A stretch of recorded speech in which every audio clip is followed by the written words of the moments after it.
நான் offer letter அனுப்புனாதான் நீ என்ன கல்யாணம் பண்ணிப்பியா, அப்ப நீ வேண்டான்ற மாதிரி ஒரு ப்ராப்ளம் வந்தது. வித்தின் ஒரு 3 months பாத்தீங்கன்னா வேற என்கேஜ்மெண்ட் நடந்துருச்சு. என்கேஜ்மெண்ட்டுக்கு வரைக்குமே போயிடுச்சா? எவ்வளவு வருஷம் காதல் இது? Almost 8 years. என்ன சொல்றீங்க, 8 years லவ்ங்கறீங்க, ஒரு சின்ன சண்டையில எப்படி அப்படி ஆயிடுச்சு? அதுதான் சார் எனக்கும் புரியல. அவனை தூக்குற அளவுக்கு எனக்கு திறமை இருக்கு சார். எங்க பொண்ணு ஓகே சொன்னா இன்னைக்கு கூட நான் போய் அவனை தூக்கிட்டு வருவேன், என்னால முடியும். நான் நானாவே இல்ல அப்படின்றது எனக்கு புரிய ஆரம்பிச்சது. எப்படி மீண்டு வந்தீங்க அப்போ? வரல வர தெரியல. பாவம், யாருக்குமே இந்த நிலைமை வரக்கூடாது. ஒரு ஸ்டேஜ்ல அம்மா நான் கையை கட் பண்ணிக்கலாமான்னு சொல்றேன் சார். அந்த டைம்ல எனக்கு எப்படி இருக்கு சார்? எனக்கு டிஸ்க்ளைமர், இந்த வீடியோவில் வரும் மீம்ஸ்கள் அனைத்தும் சிரிப்பதற்கு. அதை மீறி உங்கள் மனதை புண்படுத்தி இருந்தால் உங்க வீட்டு பிள்ளையா நினைச்சு எல்லாரும் என்னை மன்னிச்சிருங்க. காதல் தோல்வியில் இருக்கும் பிள்ளைகள் ஒரு பக்கமும், அவர்களை தேற்றி நல்லபடியாக மாற்றி கொண்டு வரக்கூடிய அவருடைய பெற்றோர்கள் இன்னொரு பக்கமாக ஒரு நீயானா ஆரம்பிக்கலாங்களா? ஏட்டு இப்பவே லேட்டு. முதல்ல உங்களுக்கு எப்ப தெரிஞ்சிச்சு உங்க பிள்ளை காதலிக்கிறாங்க அப்படின்னு? தானா சிரிப்பாங்க. ஓ, அப்படி ஒரு வியாதி அவனுக்கு. கொஞ்சம் பொய் சொல்ல ஆரம்பிச்சேன் சார். கடைக்கு போறேன் அப்படின்னு சொல்லிட்டு வெளியே போவா, அப்பதான் கன்ஃபார்ம் பண்ணேன் சார். நீ படிச்ச ஸ்கூல்ல நான் ஹெட் மாஸ்டர். எப்படி உங்க பிள்ளை காதலிக்கிறாங்க அப்படின்னு கண்டுபிடிச்சீங்க? அவங்க நடைமுறையை வச்சே நான் கண்டுபிடிச்சிட்டேன். பேசுறது, அவங்க நடந்துக்கிறது, இதை வச்சு நான் கண்டுபிடிச்சேன். சார் ஆக்சுவலி நாங்க ஸ்கூல் ஃப்ரெண்ட்ஸா இருந்தோம். அப்புறம் போஸ்ட் காலேஜ் நாங்க டேட் பண்ணிட்டு இருந்தோம். அவங்களுக்கு ஃப்ரெண்டுன்னு தெரியும். என்னதான் எங்க அப்பா என் மேல பாசமா இருந்தாலும் அதை விட பாசமா இருக்கிறது எங்க ஆத்தா. ஸோ ஒரு பாயிண்ட்ல நானே கன்ஃபியூஸ் பண்ணிட்டேன். அதாவது அண்ணாவோட கல்யாணத்துல அவங்கள ஃப்ரெண்டுன்னு கூட்டிட்டு வந்து அப்படி இன்ட்ரடியூஸ் பண்ணி அப்படி தெரியும். என்ன ஜோக் காட்டுறீங்களா எல்லாரும்? அவங்களே சொல்லிட்டாங்க, நீங்க வேணா உடம்பு நடவடிக்கை வச்சு கண்டுபிடிச்சிட்டே நீங்க. பொண்ணு வீட்லயே நேரம் வந்து சொல்லிட்டாங்க சார். பொண்ணு வீட்ல இருந்து அங்க பொண்ணு மாட்டிக்கிடுச்சு, உங்க பையன் லவ் பண்றான் அப்படின்னு டைரக்டா வீட்லயே வந்து பேசிட்டாங்க. நான் அப்படியே ஷாக் ஆயிட்டேன். அப்புறம் என்னாச்சு?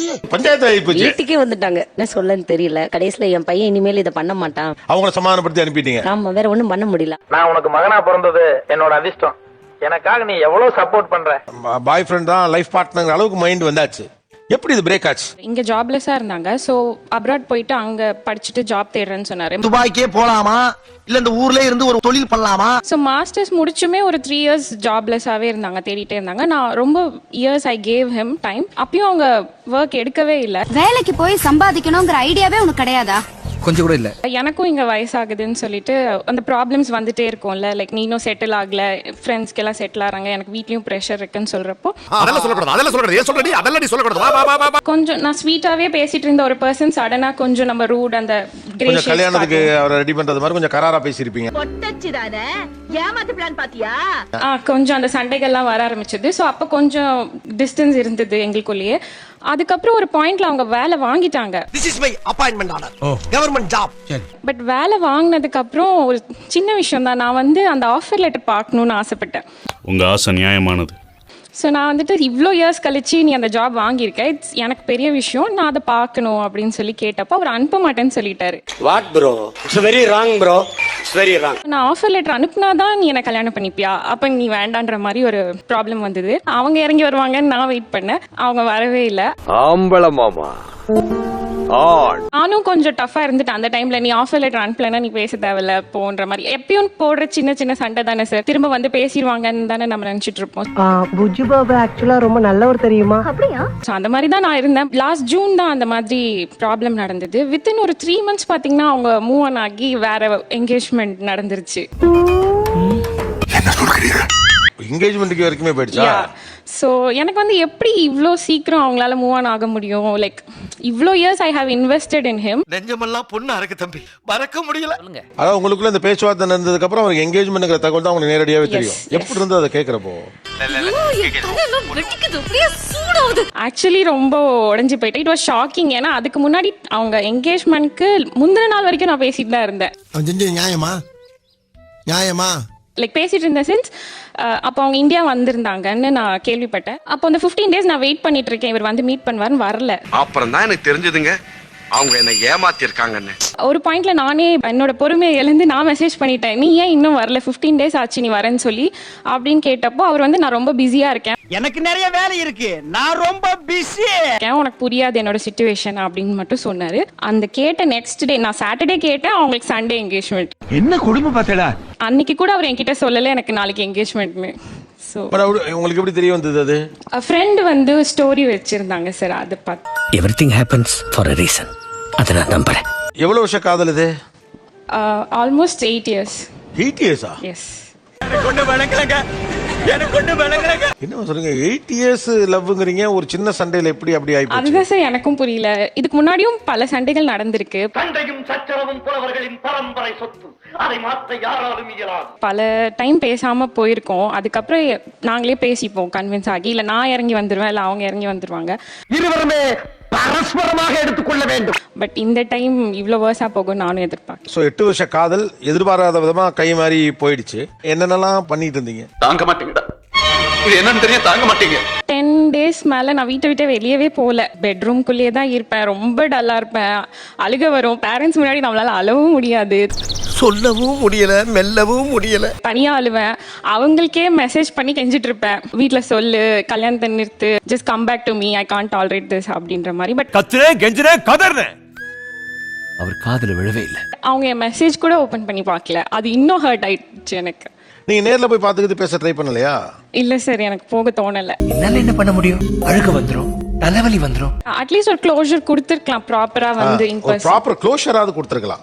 எஸ், சம்டைம்ஸ் தோணும் திரும்ப வந்தா நல்லா இருக்கும்னு தான். பாவம், யாருக்குமே இந்த நிலைமை வரக்கூடாது, அந்த பொண்ணுக்கு வந்துருச்சு. பட் சம்டைம்ஸ் இல்ல, உனக்கு you need your self respect அப்படினும். ஸ்டில் ஒரு என்கேஜ்மெண்ட் பேஸ்ல தான் இருக்காரா? இஸ் காட் மேரிடா? அந்த குடிமையை வாயாலே எப்படின்னே சொல்லுவேன். Sir he got married. அப்புறம் எப்படி திரும்ப வந்தா நல்லா இருக்கும்? அது ஒரு ஹைப்போதெட்டிக்கலா நமக்கு தோணும் இல்லையா?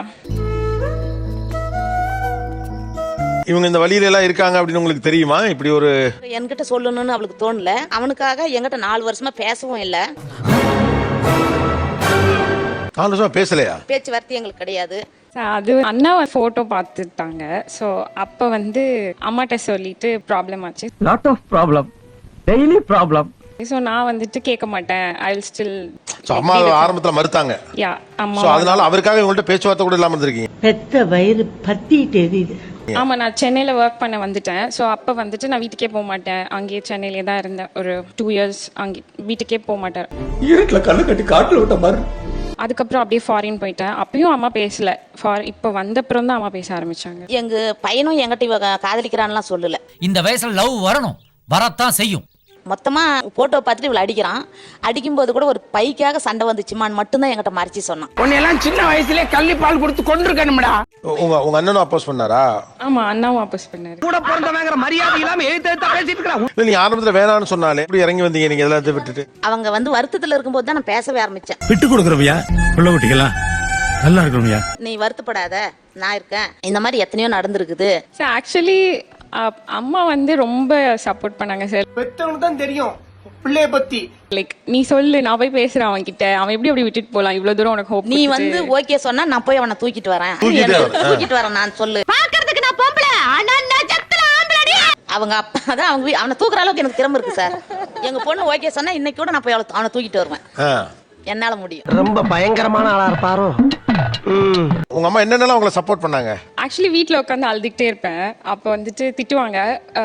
லைக் என்ன வேணா பண்ணு, உனக்கு என்ன தோணுதோ செய், போ போ. இந்த படத்துல சொல்ற மாதிரி தான், வெளியே போகணுமா போ, இல்ல டூர் போகணுமா போ, ஊர் சுத்து, இல்ல சாப்பிடு, படி. ஐயோ, மீண்டும் மீண்டுமா?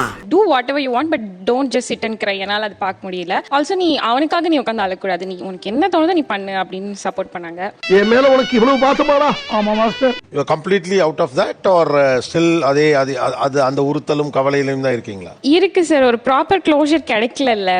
எதையுமே தனக்கு நடந்தா உணரும் போதுதான் அந்த வழியோட ஆணை என்னங்கிறது உனக்கு புரியும். இப்ப உங்களுடைய 8 வருட காதல், உங்க காதல் உண்மைதானே? Yeah, very true. Very true. Yes. அப்ப இந்த பிரிவும் உண்மைதான். மனுஷனுக்கு கஷ்டம் நஷ்டம் வரலாம் ஜகஜம். இத போய் பெருசா நினைச்சு ஃபீல் பண்ணிக்கிட்டு எனக்கு ஏன் தெரியல, இப்போ வரைக்குமே அவங்க மேல கோவமே வரல. லைக் ஏதோ ஒரு இன்ஃப்ளூயன்ஸ்னால ஹி டுக் திஸ் டிசிஷன் தான் நினைக்கிறேனே தவிர அவங்க எடுத்த டிசிஷன் என்னால, ஏன்னா அவ்வளவு தூரம் he only gave me hopes. அவங்க தான் என்ன ரொம்ப லவ் பண்ணாங்க. இப்ப சொல்லாம கொள்ளாம போயிட்டாங்களேன்றது தான். என் வாழ்க்கையில இன்னும் நான் எல்லா குடும்பங்களை பார்க்கணும்னு இருக்கும், எனக்கே தெரியல. எல்லா காதலும் ப்ராப்பர் க்ளோஷர் எல்லாம் பண்ண முடியாது. அது அப்படியே ஃபேட் அவுட் தான் ஆகும் சில நேரத்துல, அப்படியே போகும்.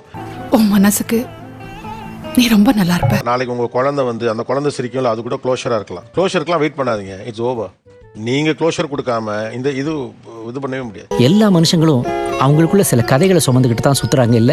அப்படி அவ்வளவு நம்பிக்கை வந்த ஒரு காதல் எப்படி உடைஞ்சது? ஸ்டார்டிங்ல இருந்த அந்த அட்டென்ஷன் அதெல்லாம் இல்ல, அப்படியே கம்மி ஆயிடுச்சு போக போக. எந்தவித ரெஸ்பான்ஸும் கிடையாது, எந்தவித பதிலும் கிடையாது. ஃப்ரெண்ட்ஸ்லாம் பார்த்து சொன்னாங்க இது மாதிரி வந்து ஒரு பாய் ஃப்ரெண்ட் வந்து இது மாதிரி அவன் வெளில ஒரு பொண்ணு கூட சுத்துறான், அது அவன் எக்ஸ் தான் அப்படி வந்து ஃப்ரெண்ட்ஸ் மூலியமா தெரிஞ்சது. ஏதோ தொடர்பு இருக்குமோ என்ற சந்தேகம் எல்லோருக்கும் ஏற்பட்டிருக்கிறது. அதுக்கப்புறமா நானும் பார்த்தேன், இல்ல உனக்கு வந்து ஃபால்ஸ் ஹோப் கொடுத்துட்டேன் அப்படின்ற மாதிரி வந்து போயிடுச்சு. அப்படி அவர் வந்து சொன்னப்போ உங்களுக்கு எப்படி இருந்தது? அந்த டைம்ல எனக்கு ஏதாவது வச்சு உங்களோட வாயில பிடிக்கும் போது என்ன பண்றதே தெரியல. நான் வந்து ஃபர்ஸ்ட் லவ்வா இருந்துச்சு, நான் எவ்வளோ இமேஜினேஷன்லாம் போயிட்டேன் தாண்டி. நான் அப்படியே மிதக்கிறேன், அடேங்கப்பா. ஃபோன் பார்க்குறேன், அந்த ஃபோன் ஓடிக்கிட்டே இருக்கு. என் மைண்டு ஃபுல்லாக வந்து ஃபால்ஸ் ஹோப் கொடுத்தது அவன் சொன்ன ஒவ்வொரு வார்த்தையுமே மைண்டில் ஓடிக்கிட்டே இருக்கு. என்ன ஆட்டம் ஆடினடா. பழைய சேட்ஸ்லாம் பார்த்துட்டு அது மாதிரி ரொம்ப அந்த நைட்டு ஃபுல்லாக ஒரு அழுதுகிட்டே தான் இருந்தேன். எப்படி இருந்தாலும் நம்ம எப்படி வேஸ்ட் தான், ஒன்றும் நம்ம வாழ்க்கையில் ஒன்றும் வரப்போறது இல்லை.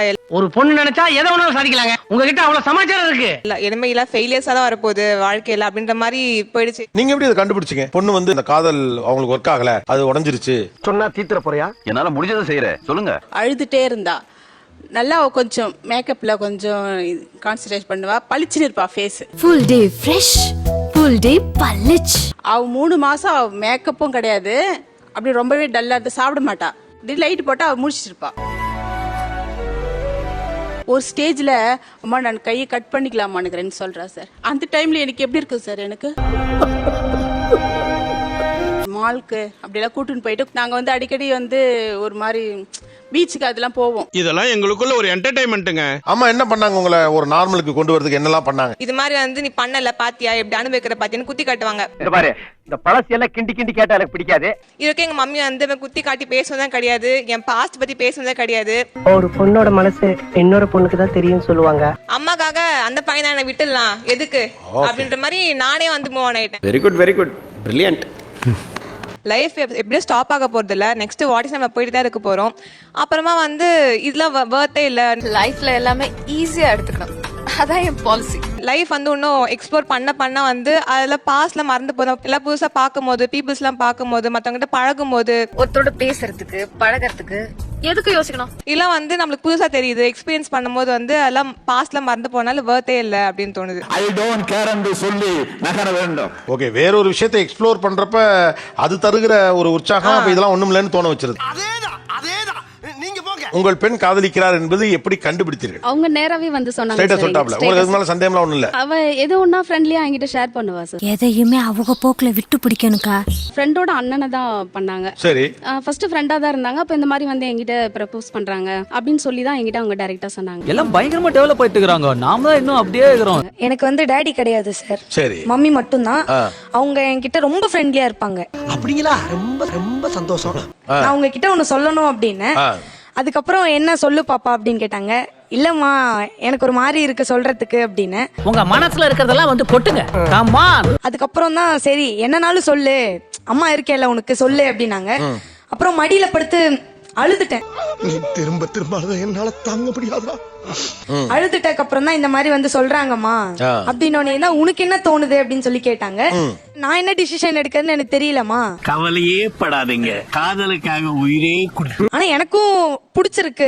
பட் ஆனா என்னன்றது நீங்க சொல்லுங்கம்மா, எனக்கு என்ன சொல்லன்னு தெரியல அப்படின்னு சொல்லி கேட்டக்கு அப்புறம் அவங்க பேசினாங்க. எவனாவது பொண்ணை பெத்து ஹார்லிக்ஸ் பூஸ்ட் கொடுத்து வளர்த்து வைப்பா, ஒரு 50 ரூபாய்க்கு பெட்ரோல் போட்டுட்டு வந்து ஓட்ட பைக்ல நீங்க தள்ளிட்டு போயிடுவீங்க. ஏன் அம்மா மடியில அழுதுட்டீங்க படுத்து? ஒரு பையன் அந்த மாதிரி வந்து என்கிட்ட பேசி அப்பதான் பாக்குறேன். ஏன்னா நான் அந்த மாதிரி யாருமே என்கிட்ட பேசுறேன். ஏன்னா நான் வந்து தைரியமா என்னால திட்டிடுவேன். பசங்க கிட்ட அவ்வளவா நான் வந்து சாஃப்டா பேசவே மாட்டேன். அதையும் மீறி அவங்க என்கிட்ட எதனால அப்படி சொன்னாங்கன்னு தெரியல, அதனால என்கிட்ட இந்த மாதிரி சொல்லிட்டாங்க அப்படின்னு சொல்லி அவங்க கிட்ட அழுதேன் சார். அழக்கூடாது. உனக்கு என்ன பிடிக்கும்? கோன் ஐஸ் பிடிக்குமா, குச் ஐஸ் பிடிக்குமா? 4 வருஷம் லவ். நானா ஹர்ட் பண்ணிருக்கேன் நிறைய இடத்துல. அவங்க அதை முடிக்கும் போது என்னால அதை ஏத்துக்கவே முடியல, இப்போ வரைக்கும் ஏத்துக்க முடியல. நான் பர்சனா நான் வந்து ரொம்ப டாக்ஸிக்கா மாறிட்டேன். அவங்கள சுத்தி இருக்கிறவங்களுக்கு கால் பண்ணுவேன், ரொம்ப கெஞ்சுவேன். எங்கெல்லாம் போறாங்களோ அங்க போயிட்டு அவங்கள இல்ல போ அதை சரி பண்ணலாம்னு சொல்லுவேன். அவனுக்கு சந்தோஷமெல்லாம் அவனோட பழைய காதலிய பார்க்காத வரைக்கும் தான் தெரியல. அவங்களுக்கு அதை சரி பண்ணணும்ன்ற அந்த ஒரு எண்ணம் போயிடுச்சு அவங்களுக்கு. என்னால அதை இன்னும் ஏத்துக்க முடியல. என்ன ரீசன், எதனால இது ஆச்சு? அது உங்களுக்கு சொன்னா புரியாது சார். பேசிக்கா அவங்க வந்து இல்ல இந்த விஷயம் பண்ணாத, எனக்கு பண்ணா எனக்கு ரொம்ப ஹர்ட் ஆகும்னு சொன்னாங்க.